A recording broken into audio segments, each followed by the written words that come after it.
Not all facility owners are members of Sask First Call. The Crowns are, but there are some communication companies, cable TV companies, water line companies that are not members of Sask First Call. We're here at a residential site today, and if you phoned in for locates to do work in this yard, only one facility would get located, and that would be the underground Sask energy line feeding this residence. There are other facilities here though. Most of them are overhead. We've got overhead Sask power, overhead telephone, and overhead communication or cable TV line coming into this house. What would not get located are the private facilities, and there are a few coming out of this house. Over here we have a electric line that runs to a garage, assumed. We've got irrigation lines.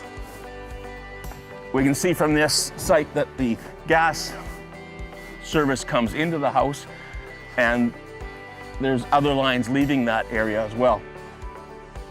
There's an abandoned gas line here, and there's an above ground barbecue line. Sometimes those are buried, so you have to be aware of that. In the business, they call it reading the street. You look for indications that underground lines exist on that property.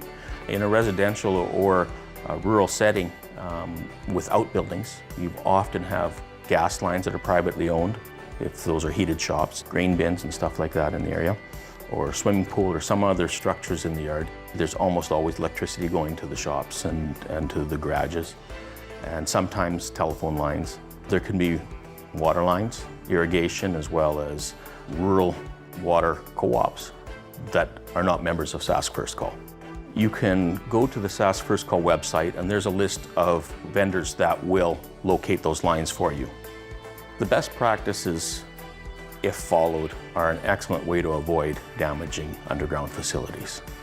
For example, the best practices indicate you should look at maps, engineering drawings, and if necessary, look to a private locator to locate your facilities. Take all the time you need to locate and expose facilities properly before digging near them. We primarily work with Sask Energy, installing and upgrading gas lines. There's no such thing as hydrofracking too much. I mean, sometimes when it's a congested area, we hydrovac the whole hole out and don't even bring in any hydraulic equipment. So as long as everything's visible for 3 feet or so on each side, then we're able to get in there with backhoes and other equipment. All kinds of stuff can happen when you don't hydrovac. It's very key into what we need to do to be safe. You don't know what's out there nowadays. There's lines on top of lines, and by locating only, you're only giving yourself a small window of what's out there. I mean, hydrovacking tells you visually what's in the way and what needs to be crossed.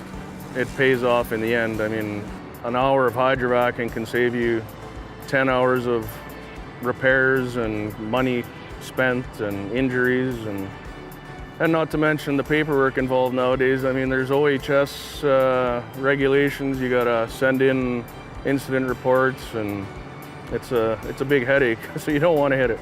Years ago, there daylight things by shovel, and sometimes you find one line, but there's 2 below it, and you think you're clear. And whereas hydrovacking, you find that first line, and you dig a few feet below that, and sometimes you uncover stuff that isn't on maps or isn't located. Just make sure everybody's aware of the job that's at hand and the dangers that can happen due to different size lines and different pressures, and just make sure everybody's properly trained in what they're doing. Being aware of your surroundings and just keeping your eyes open is probably the biggest thing.